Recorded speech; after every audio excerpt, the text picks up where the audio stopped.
하나님의 말씀은 요한복음 15장 말씀 보시겠습니다. 요한복음 15장 21절부터 27절 말씀입니다. 다 같이 읽겠습니다. 그러나 사람들이 내 이름으로 말미암아 이 모든 일을 너희에게 하리니 이는 나를 보내신 이를 알지 못함이라. 내가 와서 그들에게 말하지 아니하였더라면 죄가 없었으려니와 지금은 그 죄를 핑계할 수 없느니라. 나를 미워하는 자는 또 내 아버지를 미워하느니라. 내가 아무도 못한 일을 그들 중에서 하지 아니하였더라면 그들에게 죄가 없었으려니와 지금은 그들이 나와 내 아버지를 보았고 또 미워하였도다. 그러나 이는 그들의 율법에 기록된 바 그들이 이유 없이 나를 미워하였다 한 말을 응하게 하려 함이라. 내가 아버지께로부터 너희에게 보혜사 곧 아버지께로부터 나오시는 진리의 성령이 오실 때에 그가 나를 증언하실 것이요 너희도 처음부터 나와 함께 있었으므로 증언하느니라. 아멘. 계속해서 하나님께서 힘써 주셔서 우리가 누리며 살 수 있도록 인도해 주신 말씀 나누겠습니다. 오늘은 이제 응하게 해서 누리며 살도록 이란 제목의 말씀으로 나누고자 합니다. 오늘 부제를 성경과 덕이라고 하는 이런 제목을 좀 달았는데요. 이제 더덕축제와 관련지어서 3번 설교하려고 이렇게 제목을 붙여봤습니다. 성경에 대한 것은 저희 선거 안에 바이블 투 바이블이라는 그 더덕으로 장식한 문구가 있습니다. 그 글귀가 있는데 그것을 바탕으로 왜 그렇게 했는지를 좀 여러분에게 설명드리면서 또 하나님 말씀으로 사는 것이 얼마나 중요하고 성경으로 모든 문제를 해결해야 될 것을 좀 말씀을 드리고 싶습니다. 우리 그리스도인들은 성경 말씀에 뿌리를 두고 성장하고 있고 또 발전하고 또 우리 믿음의 진보를 이루는 자들이 되는 것이죠. 성경에 뿌리를 두셔야 합니다. 성경에 뿌리를 두지 아니하고 다른 데 뿌리를 두게 되면 아주 크게 미혹될 수 있습니다. 또 왜곡될 수도 있습니다. 그래서 우리의 신앙은 오직 성경에 뿌리를 두고 성경 중심적인 신앙이 될 때 혼란이 없는 거죠. 그래서 종교개혁자 루터도 그러지 않습니까? 오직 성경을 강조한 것도 오직 이 성경에 뿌리두기 때문입니다. 바로 우리 육신은 바로 육신의 그 땅에서 나오는 식물을 먹고 영양분을 공급받게 되죠. 하지만 이제 우리 영혼은 이 성경 말씀을 통해서 신령한 영양을 공급받기 때문입니다. 그래서 사람은 떡으로만 살 것이 아니라 하나님에 위해서는 모든 말씀으로 산다고 이렇게 말씀하고 있는 거죠. 그런 측면에서 볼 때 우리가 이제 성경 말씀에 뿌리를 두고 거기에 온전히 그 영적인 진액을 빨아올려서 우리가 성장하고 우리가 발전되고 우리가 진보를 이루는 것은 굉장히 중요한 문제입니다. 그렇지 않게 되면 우리의 영적인 성장이 둔화될 수밖에 없고 둔화라기보다도 오히려 영적인 성장이 중단될 수밖에 없습니다. 그리고 마침내는 중단되게 되고 병들게 되고 망하게 될 수 있는 거죠. 그러기에 우리는 주님 안에서 적극적으로 성경의 바탕을 둔 신앙생활이 되시기를 예수님의 이름으로 부탁을 드립니다. 그러면 왜 이렇게 성경이 중요한 것일까요? 성경은 마태복음 5장 18절 이렇게 말씀합니다. 진실로 너희에게 이르노니 천지가 없어지기 전에는 바로 이 율법, 그 성경의 1.1획도 결코 없어지지 아니하고 다 이루리라 이렇게 말씀하죠. 그러니까 성경의 1.1획 여기서 율법이라는 것은 성경을 당시에 구약성경이라고 말하게 되는데 이건 구약성경만이 아니라 신약성경 다 포함된 말씀으로 보셔도 됩니다. 바로 성경의 1.1획도 결코 없어지지 않는다는 겁니다. 다 이루어지고 다 응해지기 때문에 우리가 그 성경을 귀하게 여기고 초점을 맞추는 것이죠. 성경은 확실하게 없어질 것이 없습니다. 사라질 것이 없습니다. 폐해질 것이 없습니다. 그대로 실현되는 거죠. 그대로 실현되는 성경을 바탕으로 할 때 우리가 이제 어떤 수고를 했던 어떤 애씀이 있던 어떤 힘든 일을 했던 간에 그게 헛되지 않을 수 있는 거거든요. 그러나 성경을 바탕으로 하지 않게 되면 우리의 애씀이 헛될 수 있습니다. 우리의 수고가 헛될 수 있습니다. 이렇게 우리의 애쓴 것 때문에 헛되지 않기 위해서 우리는 적극적으로 성경에 바탕을 두고 성경을 중심으로 하고 성경에 뿌리를 내리고 그것을 바탕으로 해서 우리가 나갈 때 어떤 경우라도 후회함이 없고 또 어떤 경우라도 헛되지 않는 그런 믿음의 결과가 빚어질 수 있는 거죠. 그러기에 우리는 주님 안에서 적극적으로 이 성경 말씀에 초점 둔 신앙생활이 되시기를 예수님의 이름으로 축원합니다. 지금 저는 설교하고 있죠. 설교하는데 간혹 많은 분들이 이런 설교를 합니다. 지적을 합니다. 설교에도요, 여러분이 하나님 성경 말씀에 뿌리를 두셔야 합니다. 성경 말, 설명하는 말에 뿌리를 두지 마시길 바랍니다. 이해되시죠? 연태까지 설명을 많이 했지 않습니까? 제가 인용한 유일한 구절은 한 구절, 마태복음 5장 18절 한 구절만 지금 인용했고 나머지는 다 제가 설명 붙인 거잖아요. 이런 설명 붙인 말에 현혹돼서는 안 됩니다. 제가 일부러 저를 깎아서 이렇게 말씀드립니다. 그 핵심인 그 기록된 말씀, 성경 말씀에 뿌리를 두셔야 되는 거죠. 왜냐면 제가 설명한 말에 초점 두고 거기에 쭉 끌려가다 보면 그 논리나 그 어떤 합리성이라고 할까요? 이런 게 빠져버립니다. 그렇게 하지 마시고 이제 우리가 설교할 때 거기에 초점 두지 마시고 이제 우리는 성경 말씀에 초점 두고 인용한 말씀은 정확한지 아닌지를 보시고 그 말씀에 뿌리를 두고 앞에 설명한 뒤에 또 여기 간증이나 이렇게 다 모아가지고 그런 것들을 가지고서 그 뿌리를 둔 말씀이 사실인지 사실이라면 내가 믿어야 되는 겁니다. 아닌지 아니면 부정하고 뛰쳐나가야 되는 겁니다. 그런 마음으로 성경 말씀에 중심 둔 신앙생활이 돼야 되는 거예요. 사실이라면 내 모든 걸 다 접을 수도 있고 사실이라면 내 모든 유익한 것들 다 버릴 수도 있어야 되는 거예요. 아니라면 뛰쳐나가야 되는 거예요. 이게 너무 중요한 거예요. 그래야 우리 영혼이 살게 되고 그래야 우리 영혼의 신앙이 성장하게 되는 거거든요. 그런데 우리가 그렇지 못하고 많은 사람들은 설교를 잘한다고 할 때 예화를 잘 듣는다거나 또 좋은 간증을 뽑아서 많이 얘기한다든가 또는 이렇게 논리적으로 할 때 설교 잘한다고 합니다. 설교 잘하고 못하고가 중요한 것이 결코 아닙니다. 설교 잘하고 못하고가 아니라 더 중요한 것은 그 근거로 한 그 말씀이 사실이냐 아니냐, 근거로 한 그 말씀이 정말 내가 아멘 할 수 있느냐, 근거로 한 그 말씀을 내가 받아서 내가 목숨 걸고 그대로 그 말씀을 지킬 수 있느냐, 여기가 중요한 것입니다. 거기에 우리의 중심을 두고 설교를 대하거나 거기에 중심을 두고 설교를 들을 수 있어야 되거든요. 근데 어떤 분들은 거기에 설교를 중심 안 두고 그건 빈자리예요. 그거는 저 손님같이 여기고 설교 시간에 인용했던 좋은 철학자들의 명언이라고 할까요? 좋은 금언에 아주 사로잡혀가지고 오늘 아무개 철학자가 말한 그 얘기 참 멋있었다고 이렇게만 말합니다. 이렇게 말해요. 어떤 사상가가 말한 그 내용 참 좋았다고 그것만 말합니다. 좋은 거 아닙니다. 그렇게 빠지면 당신은 미혹될 수 있습니다. 그렇게 가면 당신은 세상의 철학을 가질 수 있고 세상의 사상을 가질 수 있지만 당신의 신앙은 성장하지 않을 수 있어요. 그러기에 우리는 그런 설교를 들으면서 정신 바짝 차릴 것은 그런 설교를 많이 들으면 들을수록 성경 구절은 인용을 적게 합니다. 인용 많이 할 수가 없죠. 같은 시간에 설교하는데 그런 명언을 많이 인용하는데 어찌 성경 말씀을 많이 인용할 수 있겠습니까? 그러니까 그런 사람은 우리가 의지할 말씀을 그만큼 적다고 이해할 수도 있는 거예요. 저는 그래서 가능한 한 사람의 얘기는 안 인용합니다. 철학자든 사상가든 제가 몰라서가 아닙니다. 저도 책을 읽은 만큼 읽었고 공부를 할 만큼 했는데 가능한 한 인용하지 않으려고 하고 내가 말씀을 따라 경험한 것은 사실이다. 그리고 성경에 있는 내용 중심으로만 하려고 몸부림칩니다. 또 어느 분이 저의 설교를 향해서 얘기도 하더라고요. 이 논리성이 좀 빈약한 것 같아요. 이 설교 이런 말을 여러 번 들었습니다. 근데 그분 앞에 그래 부족하죠. 저는 부족하죠. 이렇게 말은 하지만 내심 속으로는 꼭 말해주고 싶었던 것이 뭐냐면 오늘 얘기한 거예요. 바로 논리에 빠지지 마시길 바랍니다. 설교적인 기승전결이 안 된다고 여러분 설교를 함부로 생각하지 마십시오. 하나님 말씀이 있는가 없는가, 하나님 말씀이 얼마나 그 속에 살아있는가 없는가를 보셔야 됩니다. 소리가 크면 설교 잘하고 소리가 작으면 설교 안 된다고 생각합니다. 우리 목사님은 너무 조용조용히 설교하셔.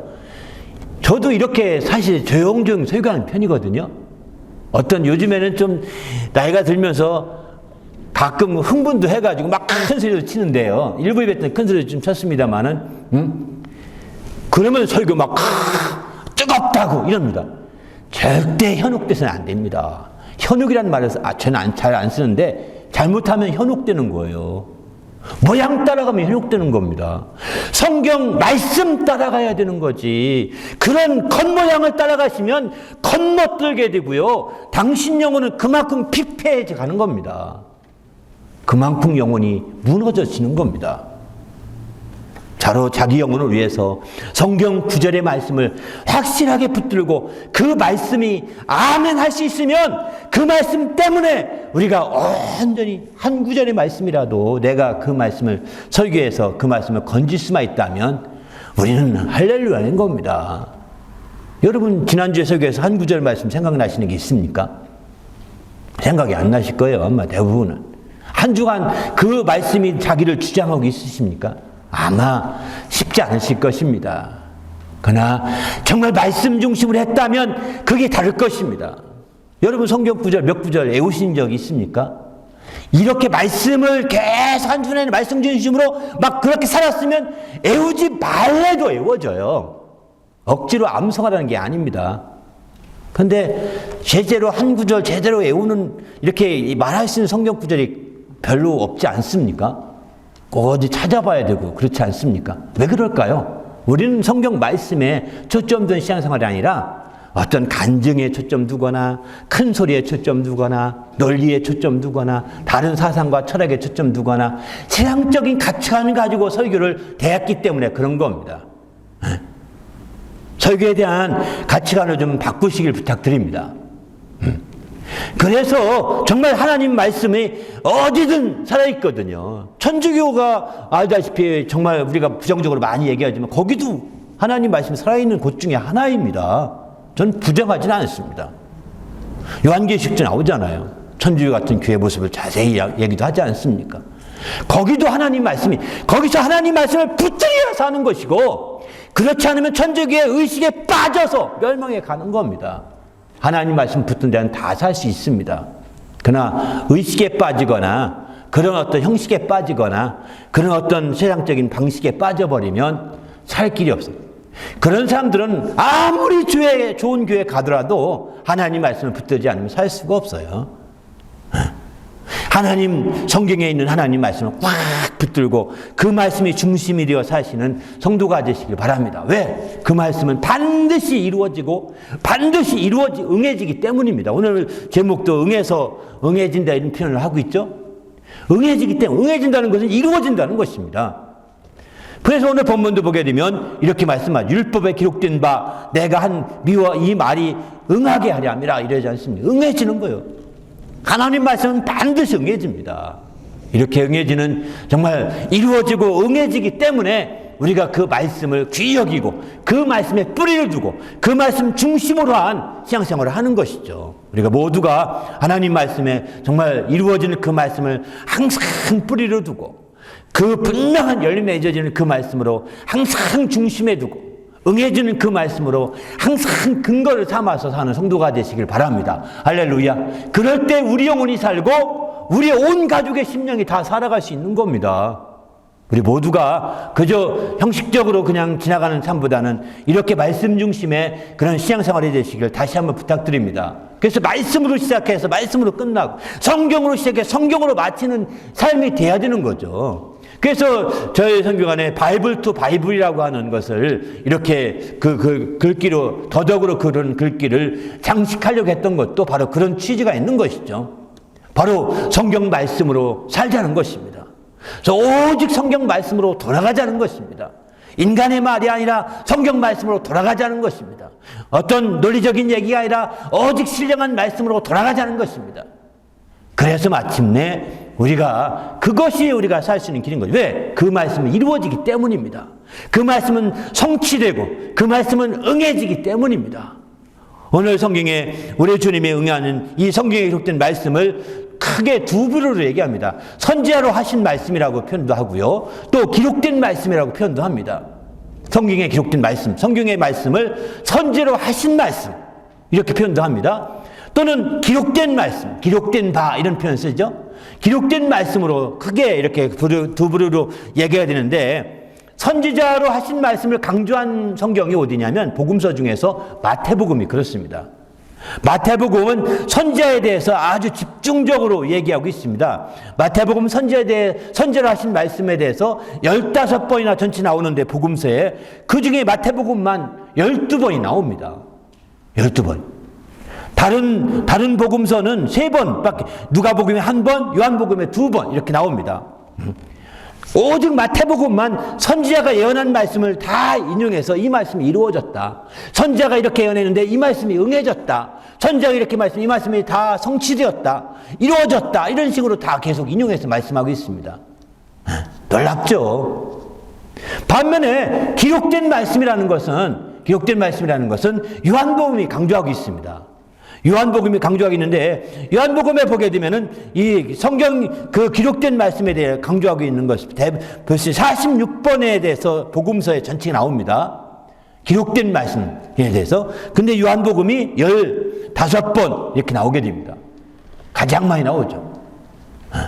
다른 복음서는 더 이렇게 10번 내로 쭉 나오는데 여기는 15번에 나오게 됩니다.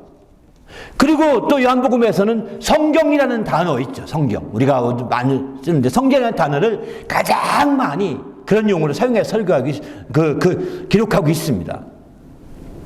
성경이라는 단어가 얼마냐? 성경에 보게 되면 복음서 전체로 성경이라는 단어가 이제 13번 나오는데 그 중에 이제 마태복음만 요한복음에 13번이 나오게 돼요. 16번 중에 13번이 나옵니다. 네.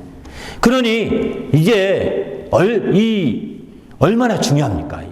기록된 말씀, 성경이라는 단어가 그러니까 기록된 말씀과 합치면 20번, 25번 넘게 이렇게 초점을 두고 있는 거예요. 그만큼 요한복음은 기록된 말씀, 성경에 대해서 선지자라는 말을 별로 많이 쓰기보다는 기록된 말씀, 성경 이렇게 해서 오늘 본문도 그렇게 말하죠. 기록된 말씀을 응하게 하려 함이라 이렇게 표현하지 않습니까? 이런 식으로 표현하고 있는 그것은 다른 것이 아니라 바로 성경 말씀이 반드시 응해진다는 것을 가르쳐주고 있는 겁니다.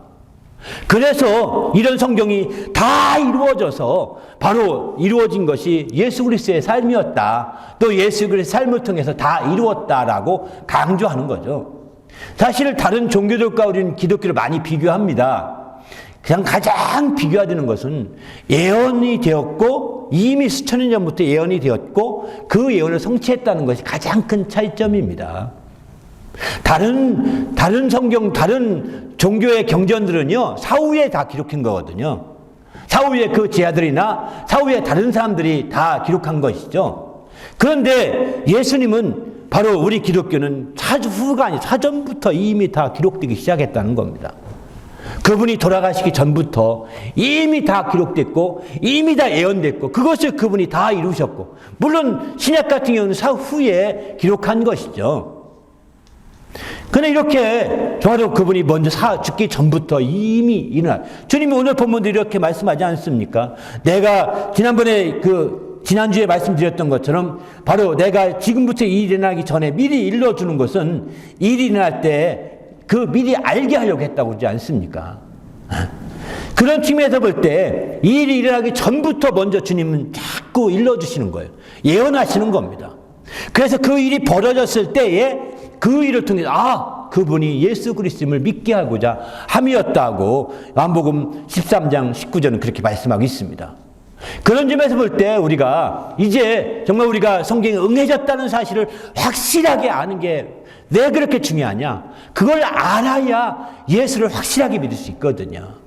그걸 모르면 예수를 잘 믿을 수 없습니다. 성경이 응해졌다는 사실을 잘 모르면서 예수를 믿게 되면 그저 분위기상 믿는 거고 감정상 믿기 쉽습니다. 그러나 성경을 통해서 예수님이 다 이루시고 다 응해지신 사실을 바탕으로 해서 우리가 예수를 믿게 되면 감정이 아닙니다. 분위기가 아닙니다. 이거는 부정할 수 없고 확실하게 믿음을 가질 수 있는 거죠. 그래서 예수님께서 이렇게 성경을 응하게 하시고, 지난주에 말씀드렸던 것처럼 이제 정말 성경을 응하게 하시고, 그렇게 응하게 하신 목적이 뭐냐? 그것을 통해서 자기를 믿게 하고자 함이었다는 것입니다. 그것을 통해서 응하게 하심으로 말미암아 그가 메시아의 있음을 확실하게 믿을 수 있게 하려고 했다고 요한복음 13장 18절과 19절에 이렇게 말씀하고 있는 거죠. 그런 측면에서 볼 때 우리가 하나님 말씀을 통해서 이제 그 예수를 확실히 믿을 수 있는 근거를 잡아야 되겠다는 것입니다.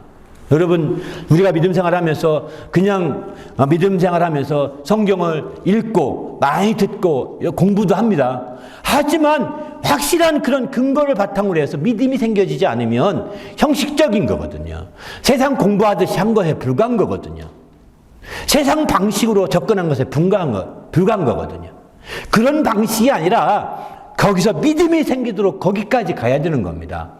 우리 1차적으로는 바로 정말 그 공부하고 1차적으로는 듣고 1차적으로는 연구하고 1차적으로는 상고하고 이렇게 하겠지만 거기서 머물 것이 아니라 확실하게 예수를 믿을 만큼의 그 수준까지 다다르지 않으면 계속 해야 되는 거죠. 그렇지 않고 한두 번으로 머물러 버리면 우리는 손해볼 수 있습니다. 많은 시간, 그동안에 많은 시간을 투자한 것에 비해서 그 결과를 많이 얻지 못할 수 있습니다. 그러게 되면 결국 나중에는 예수께 실망하고 교회를 떠나버리는 거예요. 얼마나 많은 자들이 예수님께 실망하고 교회를 떠났습니까? 얼마나 많은 자들이 예수님께라기보다는 교회에 실망하고 교회를 떠났습니까? 얼마나 많은 자들이 예수 믿는 사람들에게 실망하고 교회를 떠났습니까? 다 예수님을 제대로 믿지 못하기 때문인 것입니다. 그 사람을 믿었는데 예수님보다 그 사람을 더 믿었던 것이고 예수님보다 그 교회를 더 믿었던 거죠. 그 교회를 더 믿지 말고 예수님을 더 믿어야 되는 겁니다. 그 사람을 더 믿지 말고 예수를 더 믿어야 되는 겁니다. 확실하게 믿어야 되는 거죠. 그러려니까 바로 성경에 응하게 하셔서 이루신 그 예수님을 알아야 되는 거죠. 응하게 한 것이 어떤 것이 있는가, 그런 것들을 다 알므로 말미암아 예수님을 확실히 알고 이렇게 할 때 믿게 하려 함이라고 한 것처럼 믿음이 생겨지게 되는 것이죠. 우리 모두도 이런 믿음을 가지시고 성경 말씀이 응해지는 역사들이 펼쳐지시기를 예수님의 이름으로 축원합니다. 할렐루야. 그래서 우리가 적극적인 그런 신앙생활이 우리에게 요구되는 겁니다. 우리 모두도 이렇게 깨어서 마지막 때 하나님을 기쁘시게 하며 또 이렇게 확실한 믿음을 갖는 성도가 되시길 부탁드립니다. 할렐루야. 오늘 본문도 보게 되면 분명히 말씀하지 않습니까? 25절 보게 되면은 이는 그들의 율법에 기록된 바 그들이 이유 없이 나를 미워하였다 한 말을 응하게 하려 함이라, 이렇게 표현합니다. 이유 없이 나를 미워하였다 한 말을 응하게 하려고 이렇게 주님께서 하신다는 거예요. 그래서 주님께서는 이제 앞서서 설명 쭉 하시죠. 내가 와서 그들에게 말하지 아니하였더라면 죄가 없었으려니와 지금은 그들이 죄를 핑계할 수 없느니라 하시면서 주님 때문에 그들이 다 죄가 드러났거든요. 그러니까 그들은 가만히 있을 수 없는 거예요. 저 사람이 죽어야 돼 죄가 가라앉거든요. 저 사람을 그냥 죽이는 거예요. 의인을 죽이는 겁니다. 오늘날도 그렇잖아요. 다 더럽고 한 사람이 깨끗하면 그를 죽여서 그냥 다 더러운 쪽으로 흘러가 버리잖아요. 다수결에 의해서. 이런 식으로 지금 바로 예수를 죽이는 논리가 그런 논리입니다. 그러나 예수께서 말씀 이렇게 이유 없이 내가 의를 행하였거면 이유 없이 미워한다 이거예요. 이것은 바로 주님께서 세상의 죄를 드러내므로 그 자기 죄가 더러운 죄가 가리우려고 예수를 죽이려고 예수를 미워하고 죽이려고 하는 겁니다. 이것은 다 하나님 기록된 성경 말씀을 응하게 하는 거라는 거예요. 이렇게 함으로 말미암아 목적이 뭐라고요? 예수를 믿게 하고자 하는 것이죠. 성경이 응해짐으로 말미암아 예수가 메시아인 것을 확실히 믿게 하려 함이라고 요한복음 13장 19절은 이렇게 말씀하고 있습니다. 우리 모두도 정말 이제 성경에 응해지는 그런 모든 것들을 통하여 예수님이 정말 우리의 구주가 되시고 우리의 메시아가 되심을 확실하게 믿을 수 있는 성도가 되시기를 예수님의 이름으로 축원합니다. 할렐루야. 그것을 바로 증언하시는 이가 있는데 증언이 뭐냐? 오늘 본문은 성령께서까지 증언하신다고 하지 않습니까? 이것을 성령이 증언하신다는 겁니다. 내가 정말 아버지께 가서 보혜사를 보내실 터인데 그 보혜사 성령이 바로 이것을 증언할 것이다 라고 말씀하시죠. 그리고 뿐만 아니라 너희도 처음부터 나와 함께 있었으므로 나를 이것을 증언하게 될 것이라고 했습니다. 그렇습니다. 이제 우리도 정말 복음 전자를 통해서 그런 증언을 받아서 오늘날 우리가 교회 생활하는 것도 그런 증언들이 이어서 계속 증언이 이어져서 오늘날 우리에게까지 오게 된 것이고 우리는 교회에 와서 또 우리도 또 다른 증인이 된 것이죠. 이렇게 돼서 오늘날 이제 예수가 참된 그리스도인이시고 참된 이제 구주가 되시고 참된 메시아가 되심을 증거하는 겁니다. 이렇게 될 때 하나님의 놀라운 역사를 드러낼 수가 있는 것이죠. 우리 모두도 이렇게 주님 앞에 귀한 하나님 영광을 드리는 성도가 되시길 바랍니다. 할렐루야. 그러면 우리가 예수가 메시아요 참된 구주라는 사실을 믿게 되면 어떻게 되는 거 아시죠? 그러면 구원받게 되고 하나님의 자녀가 되는 것이죠. 이런 과정을 이제 베드로는 이렇게 표현하고 있습니다. 베드로전서 2장 9절에 이런 과정을 이렇게 표현합니다. 너희는 택하신 족속이요 왕같은 지상이요 거룩한 나라에 그의 소유인 백성이니. 이건 한마디로 말해서 하나님의 자녀라는 얘기입니다. 하나님의 자녀. 이 얘기부터 먼저 하죠. 이는 너희가 어두운 데서 불러내요 그의 기이한 빛으로 불러 들어가게 하신 이 예수 그리스도시죠. 어두운 데서 불러내어 그분의 기이한 빛, 영광스러운 빛 가운데로 들어가게 하신 그게 바로 구원입니다. 하나님의 자녀가 이렇게 들어가게 하셔서 영광스러운 빛 가운데 가시는 구원하시는 이가 그분의 아름다운 덕을 선포하게 하려 함이라 이렇게 표현하겠죠. 바로 우리는 이제 정말 어두운 데서 불러내어서 그분의 영광스러운 빛 가운데로 이제 성경에 응하게 하신 그분이 오셔서 마침내 우리는 은혜를 받고 구원을 받게 된 거예요. 그렇게 해서 이게 바로 우리가 이제 주님의 덕을 누리고 있는 것입니다. 주님의 은혜를 누리고 있는 겁니다. 이제 주님의 덕을 누리고 있고 그것을 오늘 베드로는 주님의 아름다운 덕이라고 표현하고 있습니다. 이렇게 어두운 데에 불러내어서 구원하여 귀한 그 영광스러운 빛 가운데 들어가게 하는 그것, 이건 아름다운 덕이다 이렇게 했던 것은 우리는 그 덕을 힘입어 살고 있는 자들이라고 베드로는 표현하고 있는 거죠. 이렇게 정말 성경을 응하게 해서 아름다운 덕을 베풀어 주신 주님의 그 덕을 우리가 힘입었다면 이제는 어떻게 해야 될까요? 덕을 힘입어 산 자들은 그 덕을 알리는 것입니다. 그 덕을 전하는 것입니다. 덕을 힘입은 자가 덕을 알리는 때 이게 가장 겸손한 거예요. 나는 덕을 저분의 덕분에 살고 있습니다. 나는 저분의 덕으로 살고 있습니다. 이런 말을 하는 것, 이렇게 알리는 것, 이게요 가장 겸손한 거예요. 이런 사람이 훌륭한 사람인 겁니다. 남의 덕을 입어서 잘 됐다고 했을 때 그거 잘못이 아닙니다. 그거 민폐를 끼치는 게 아닙니다. 오히려 그의 덕을 알리고 아름답게 되는 것이죠. 우리가 예수님의 덕을 힘입었음에도 불구하고 그분의 덕을 우리가 온전히 힘입고 산다고 알리지 못한 이유는 뭘까요? 그것은 다른 것이 아니라 바로 나를 높이려고 하는 것입니다. 나를 그분보다 높이려고 하는 거예요. 교만한 것이죠. 성경은 말합니다. 이런 교만한 자는 다 패망의 선봉이 될 거라고 했습니다. 그러나 겸손한 자는 주님이 반드시 높이시리라. 때가 참에 높이시리라고 하지 않았습니까? 그러기에 우린 주님 안에서 주님의 그 아름다운 덕을 힘입어 살고 있다. 야, 내가 이런 덕분에 살고 있다라고 하는 것들을 자꾸 전하고 알리고 하는 거예요. 이게 참된 신앙인 거죠. 많은 여러분 전도자들 많죠. 그런 전도자들 가운데 사역자들 많죠. 사역자들 가운데 얼마나 많은 사역자들이 얼마나 많은 전도자들이 타락했습니까? 그들이 얼마나 많이 타락하고 다 무너져 갔습니까? 왜 그럴까요? 주님의 아름다운 덕을 전하지 아니하고 자기를 드러낸 겁니다. 자기를 드러낸 거예요.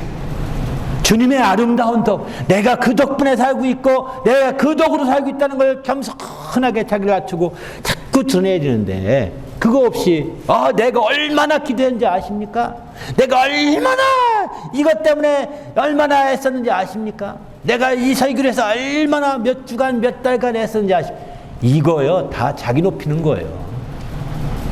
주님의 은혜와 덕으로 하고 있다는 것을 간증하는 게 최고의 겸손인 거죠. 누가 뭐 더 하면 더 말할 게 없을까요? 내가 하루에 기도 몇 시간씩 하는지 아십니까? 막 이런 설교하는 사람들 많이 보지 않습니까? 자기 높이는 겁니다. 자기 잘난 거죠. 우리는 주님 안에서 정말 주님의 덕을 알리고 주님의 덕을 전하는 성도가 되시길 바랍니다. 그게 덕을 세우는 지름길이거든요. 바로 왜 그러냐? 베드로 후서 1장 3절에 베드로는 이렇게 말합니다. 그의 신기한 능력으로 생명과 경건에 속한 모든 것을 우리에게 주셨으니 이는 자기 영광과 덕으로서 우리를 부르셨다는 겁니다. 우리를 불어서 그것을 알므로 우리가 그 생명과 경건에서 모든 것을 우리가 갖게 되었다라고 얘기하고 있는 거죠. 바로 영광과 덕으로서 불러주신 거예요. 그렇기 때문에 우리가 그 덕을 우리가 소홀히 여길 수가 없는 거죠. 그 주님, 이렇게 아름다운 덕을 행하여 오신 주님이 무엇 하신지 아십니까? 성경을 응하게 하신 것입니다. 그래서 주님이 응하게 하신 그 축복을 우리가 누리면서 이제 주님의 그 아름다운 덕을 우리가 전한다면 이보다 더 확실하게 덕을 끼치고 덕을 세우는 길은 없을 거라고 확신합니다. 우리 모두도 이제 주님의 응하여서 이루어진 그 놀라운 축복들, 주님이 응해서 만드신 모든 결과들을 우리는 힘입어야 됩니다. 누리며 살아야 합니다. 그리고 마침내 그분의 덕을 힘입어 살고 있음을 고백하며 알릴 때 바로 우리 자신이 우리 주님 앞에 더 귀하게 쓰이시고 그런 자들이 주님의 행복을 더 경험할 수 있는 거죠.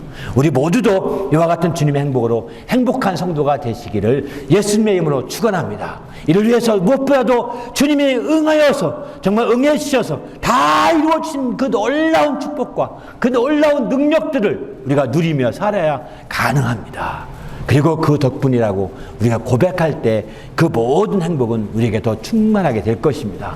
함께 기도하십시다. 하나님, 내가 이처럼 주님이 응하여서 정말 다 이루어진 그 축복을 누리며 삶으로 말미암아 우리가 더 행복해지게 하시고 더 놀라운 축복을 누리게 하시고 더 덕을 세울 수 있도록 인도해달라고 간절히 합심해서 기도합니다.